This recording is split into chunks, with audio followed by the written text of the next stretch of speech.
तो दोस्तों सबसे पहले वीडियो देखें, फिर देखेंगे उसके फनी कमेंट्स। मैं मक्का मदीना जाके आई हूँ। आप लोग दूर रहो, आदमी लोग दूर रहो, मेरे को टच मत करो। चलो बस हो गई, मैं चल। पवित्र हूँ, प्लीज। तो चलिए शुरू करते हैं। भाई ये पवित्र नहीं, ये पागल औरत है। 100 चूहे खाकर बिल्ली बोलती है मैं पवित्र हूँ। काम ऐसे करो कि हिंदू मुस्लिम दोनों गाली दे। भाई इसे ये नौटंकी करने के लिए ट्रॉफी मिली है।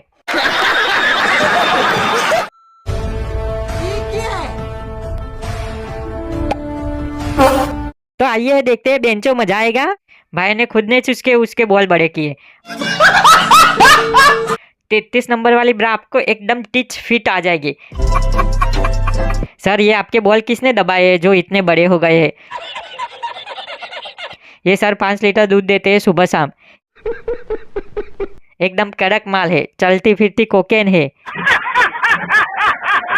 5 बच्चों की भूख मिट जाए उतना दूध पड़ा है। वीडियो लाइक शेयर और सब्सक्राइब करें।